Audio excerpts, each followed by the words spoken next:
So, as Moritz said, I'm a building engineer, and I don't know what you think about when you think about engineers, but it's not very sexy. Well, that's me, but anyway. So I'm working with energy flexible buildings, and when I say this to my mom, she thinks I'm working with crazy shaped buildings that move shapes and things like this, but not at all. It's about energy.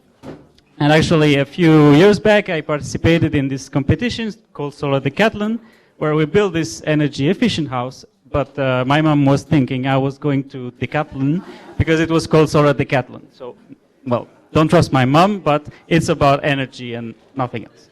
So if we talk about the problem of my PhD, so it's about energy. So this is the consumption profile that in all Spain it would look like on a normal day.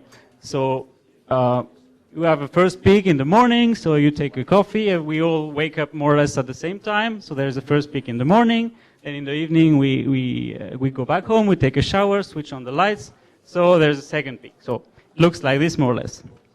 And in an ideal world, well, of course, the electricity production matches the electricity consumption at every time. Because if we don't have that, well, we have a blackout. And we don't want that, obviously. So we are trying to reach this match. So it's a bit like Tinder, you know, this app to meet new people.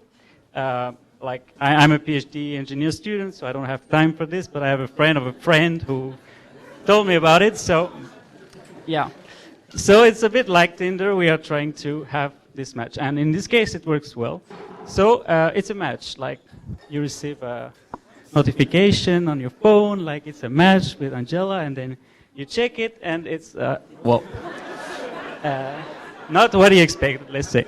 So because it would say, in this case, that would represent the conventional power, so nuclear, coal or oil power. So it's an easy match because we can control these sources of energy. So it matches well with the consumption, but they are not really the kind of energies we want. So we would rather have match with this instead. So that would be younger kind of energies, more recent things, solar and wind energy.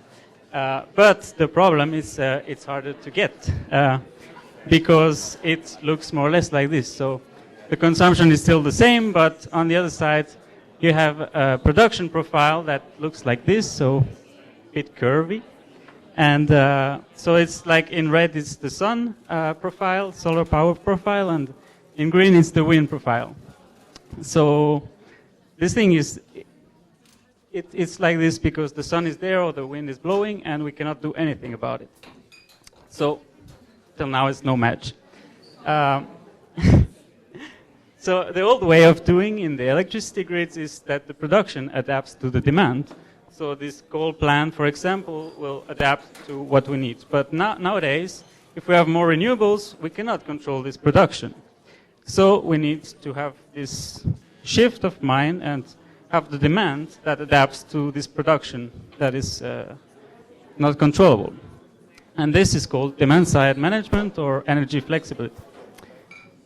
And so to stay in the relationship metaphor, so you have to, if you cannot change her or your partner, you have to adapt, you have to be more flexible, you have to make compromise.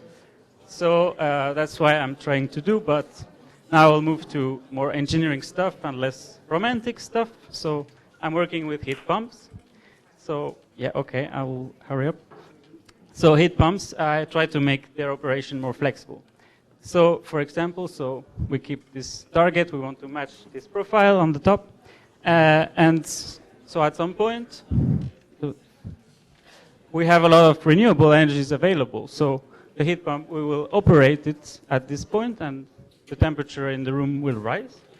And then at some other point, we don't have a lot of renewable energy, so then we stop the heat pump. And the temperature will decrease, but we rely on the thermal inertia of the building to keep comfort. So all buildings have thermal mass of the walls, the furniture, and so on.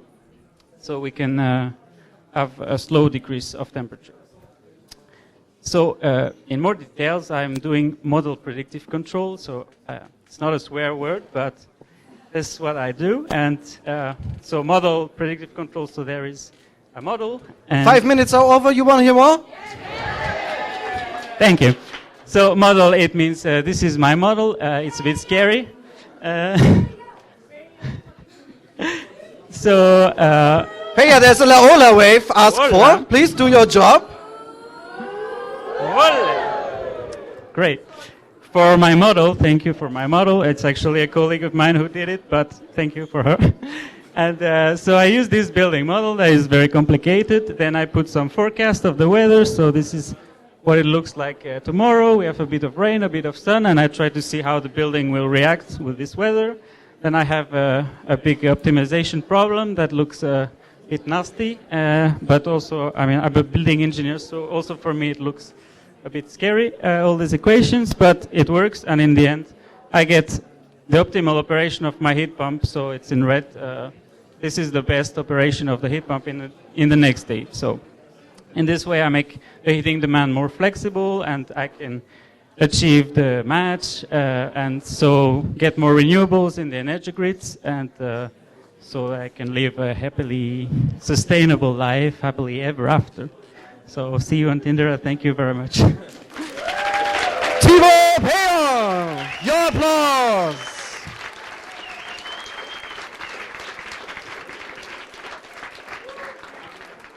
Are there any questions about architectural engineering or Tinder?